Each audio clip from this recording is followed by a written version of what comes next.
when we started talking about the visioning process for 100 was, we'd always focused it on a year in the previous times, and this time we did Vision 100, focusing on Vision 100,000.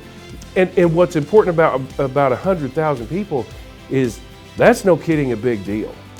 And if we don't plan it right, we're going to be in trouble because we get one shot to do this. It's about having those visionary conversations and setting generalized goals, right, that determine the path leading forward.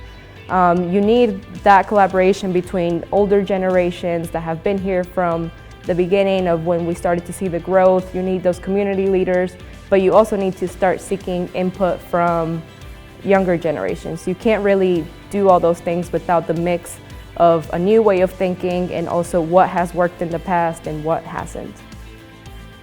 The Chamber created Vision 100 using a multi-month process, hearing from our community through roundtables, surveys, and in-depth conversations, setting the stage for future growth with a strong emphasis on downtown Rogers, trail systems, and building a cohesive community with diversity, equity, and inclusion programs.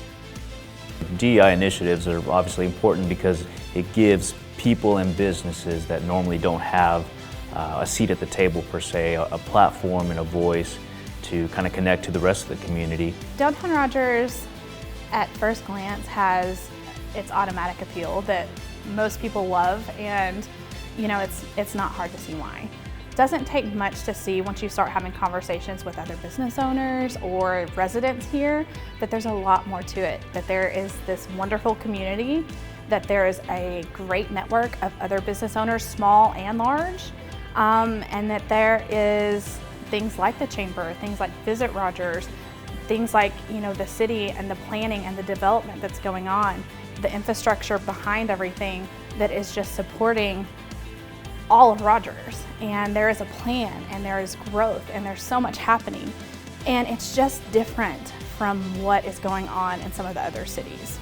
As we were able to connect and put more trail mileage in place, that really gave that outlet. And we began to realize the demand that was there. And then as we've added things like Lake Atalanta trails, the bike park and those type of things, that's brought in a lot of folks from outside the area. So I think DEI initiatives really make sure that the Chamber is intentional in connecting everybody together and moving everybody forward. So I think LEAD programs are a great example of what the Chamber is doing as far as being intentional, just being connected to the high schools, the schools in the area. I know I've participated in a couple events through that, so I think it's just getting the next generation ready for those doors that have been open for them. But looking back at all the opportunities, such as emerging leaders, such as Leadership Benton County, and other initiatives that are happening around the region that are really focused towards young leaders and young professionals to maintain engagement. That's a characteristic that a lot of vibrant communities and that are very future-focused communities are really working towards. And I think that without those, we couldn't be where we are right now. I think we've always been blessed in Rogers to have steady leadership. And then that goes from school boards to city councils to executive offices, the mayor's offices, and those representing us both in Little Rock and in Washington. And I think what you see by having a U.S. Congressman, a U.S. Senator, the Arkansas governor, all from the city of Rogers, I think that's intentional. The city has done a lot of investing in the utilities in downtown. It's very important. In order for businesses, offices, residential areas surrounding right in downtown, in the heart of downtown, to function, you've got to invest and update and keep with the times of everything so that things can function at a certain level. Vibrant communities and future-focused communities cannot really grow without three things. One would be intentionality.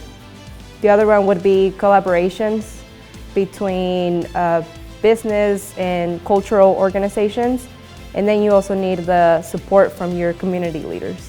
For the most part, I think that the spirit of service comes from the spirit of the community, which is a can-do attitude. And I think the spirit of Rogers and really Northwest Arkansas has always been, not that we go it alone, but that we figure it out on our own. And that we're not going to wait for others to suggest how to solve our challenges or our problems. And we're also not going to wait for someone else to tell us what the future should hold.